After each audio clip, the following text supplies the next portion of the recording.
You know, every once in a while, you'll get one of those cases, one of those mysteries that need to be solved. One of them cases that can make or break your whole career.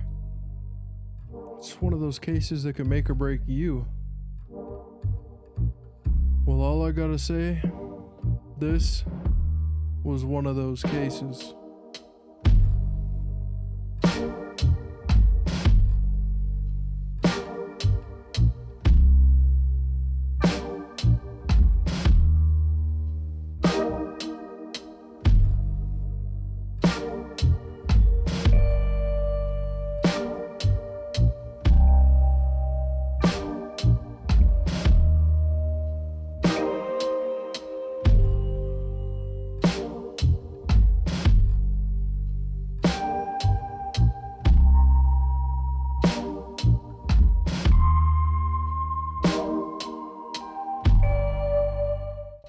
I made my way on over to the Ultralux casino.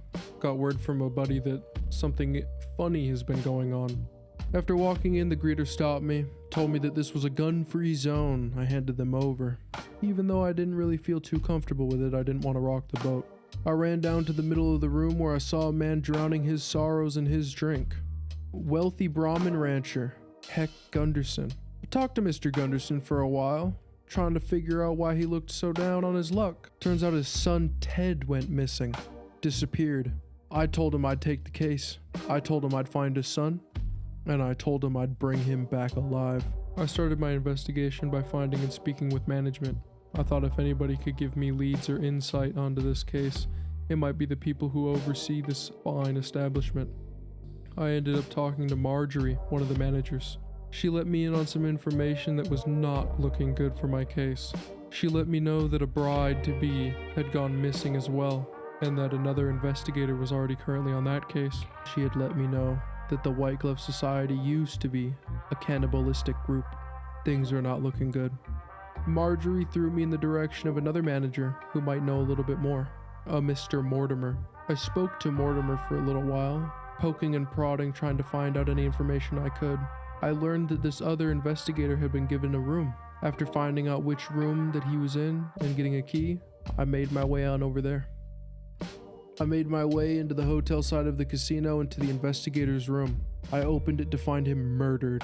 I checked around and I checked his body for evidence, and I was able to find a matchbook with something written on it.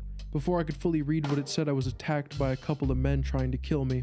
I fled the building, caught my breath, gathered my thoughts, and I figured out what the matchbook had said. The matchbook was an invitation to the investigator to meet somebody with some information in the sauna at 4 p.m. Seeing as how the investigator is no longer with us, I decided to take his place. I waited in the sauna for quite some time, and a few minutes after 4 p.m. in walked a man by the name of Chauncey. Chauncey was a member of the White Glove Society, and he had some very useful information to me about this case that I am on.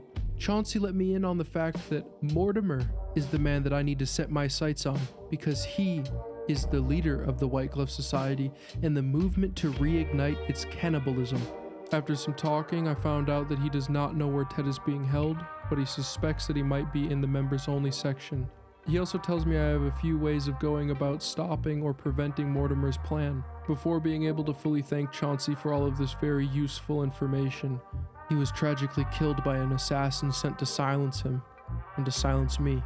I, fortunately, however, was able to escape this assassin's attempt to silence me and kill me. I gained access into the members-only section of the casino. Finding the door to the kitchen and seeing that it was guarded, I decided to wait a little bit to see if he would disappear. Unwavering was this guard, however. He stood his ground. I just decided to sneak past him by picking the lock to the downstairs area. Gaining entrance, I walked down, noticing a flame, a light. Creeping up closer, I realized it was two fine gentlemen, holding what appeared to be throwers of flame. Scared me a little bit. I pickpocketed one of them, didn't see much of use, so just made my way past them and down a hallway. As I made my way down this hallway, being as sneaky as humanly possible, I was somehow mysteriously spotted by a master spotter of sneaky people. He gave me a speech check, I passed. Told him Mortimer was actually a little nervous that one of his own might be trying to betray him. Needed me to come down here and grab the kid and move him so he couldn't be caught, rescued, or worse, exposed. After some more digging around, I ran into the head chef, Philippe. This Philippe must have been French or something, because boy was he a fucking asshole, a prick. He was snobby. He was just everything that French people are. Anyways, I did some sleuthing around the kitchen and stumbled upon a few different areas that piqued my interest. One of them being a locked door and a locked terminal. I could hear somebody or something making some sort of noise on the other end. This has been my only lead for Ted, so I knew that he had to be behind this door, or my answer to my next clue had to be behind this door. After finding a knife, I decided to dispatch of Philippe as fast as possible with as expert, skilled, killing raw potential that I hold as possible. Shortly into our fight, he proved to me that he was indeed French by running away. Catching up to him, I slaughtered him, of course. And now, without prying eyes, I got Ted out of that walk-in cooler. I calmed Ted down. He originally thought I was one of the people who took him. After letting him know that I was actually here to rescue him, I got an earful that I took too long. Fucking rich kids. I told him, look, shut up, listen, let's get the fuck out of here. So he did, and we started running. As we were running, I got the idea. I didn't want it to end here. I didn't want to save this poor soul, but let Mortimer get another chance for a future entrapment of the other White Glove members. So we set forward to trap him. We would let Mortimer think that he tricked everybody into consuming Ted, so that Mortimer could convince everybody to start eating human meat again. Once he was done making a fool of himself, me and Ted would jump out, exposing to everybody else that Mortimer was in fact trying to get them to eat human meat. It was foolproof. All we had to do now was execute. Hidden behind the bar, me and Ted waited for our moment to strike, an opportunity to turn this party into a spectacle. Mortimer's speech finished with him saying to everybody, "Bon appetit." We knew that this was our call to jump out, as everybody would be taking their first bites, and Mortimer's shit-eating grin would start to be plastered all over his face, knowing that he just got everybody to eat human meat. I jumped out. I made my play.